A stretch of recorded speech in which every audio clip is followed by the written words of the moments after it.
Good day mga agaw. Meron akong ipiplex dito mga agaw na isang variety o uri ng mangga na sobrang liit po niya. Ito lang po, ganito lang po kalaki yan mga agaw. Ito na po, itong kulay na to, ito na po yung bali hinog. Yan, bagong pitas po yan. Humihingi po ako doon sa kapitbahay namin. So ngayon lang po ako nakakita ng ganito. Ang pangalan po nito ay Castore Mango o Blackstone Mango sa English nung sinearch ko sa Google. Ayan, sobrang liit po niyan mga agaw.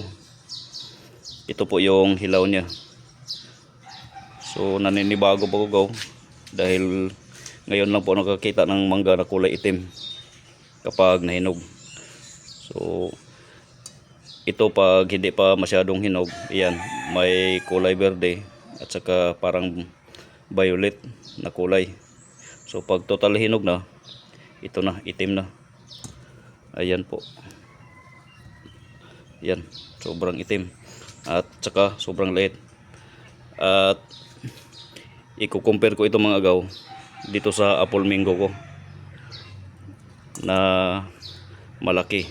So tingnan natin kung gaano kalaki yung diferensya niya sa size. Ayan. Tingnan natin mga agaw. So meron pa akong apple mango dito. Ayan po. So itapat natin dito mga agaw. So ayan, hanggang di nga umabot ng biwang. So ganyan lang po kaliit yung Castore Mango o Blackstone Mango. So kung dito naman natin ilagay, parang wala lang. Ayan po. Tingnan natin. So ganyan lang siya mga agaw. Sobrang liit po talaga. So, yan. Hindi nga umabot ng 1/4 sa size. Kahit na itong medyo maliit pa, tingnan natin. So ganyan lang din po. Napakaliit. Ayan. Ayan na. So ngayon lang po ako nakakita ng ganito mga agaw. So sa Indian naman po, Indian na variety, maliit pa rin po itong Castore Mango. Ayan. So yung hinog niya, ganyan lang po, ganito lang din po yung size niya kapag hilaw. So wala naman pong pinagkaiba sa size hanggang siya ay mahinog. So ngayon lang po ako nakakita ng ganitong variety, kaya naiintriga po ako. Baka meron pa po sa inyo na hindi pa po nakakita ng ganitong klaseng variety ng mangga na kulay itim pag nahinog. Pero ang laman po nito agaw, natikman ko na ito kagabi, laman niya at saka juicy at sobrang tamis. Yan, maghihiwa po ako dito mga agaw para makita po natin kung gaano ka juicy yung laman nito ng Castore Mango. Ito mga agaw, tingnan natin yung loob. Maghihiwa ko ng isa para makita po natin kung gaano ito ka juicy. So sobrang liit lang po. Ayan o, yellow na may pagka orange dito sa gilid. Ayan. So sobrang tamis po nito mga agaw.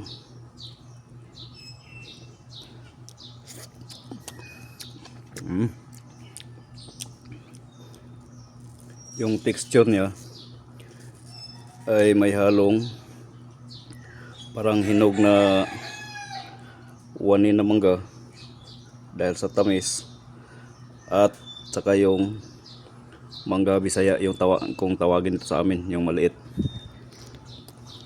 Ayan. So yung buto niya napakaliit din po. Hindi ko na pinapakita na kumakain ako dito agaw. Okay lang yan.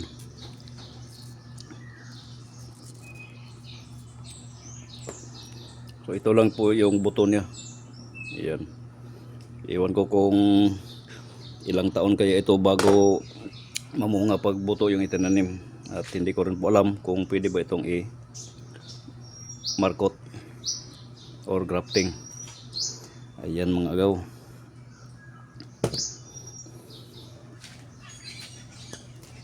So meron pa ako ditong Indian mango agaw. Apple pala, apple mango. Yan.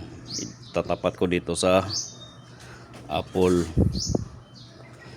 Yung hilaw ng Castore mango, yan, dikit natin dyan. Babaan natin yung camera natin para kitang kita yung size difference. Ito naman po yung hinog, medyo malaki ng konti dito sa hilaw. Ayan po, so mabilog yung hugis niya, yung shape niya.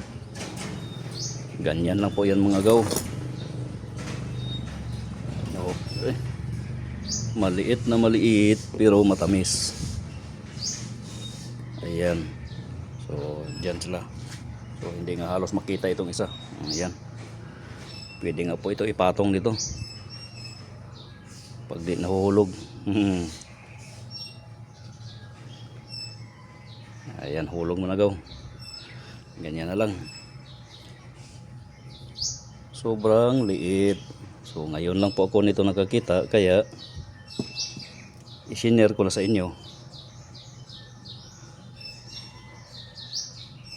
Ayan po. So, matamis po siya. Hindi pa po ako nakakita nitong klase na mangga na to sa mga fruit stand. Kaya medyo na-intriga tayo.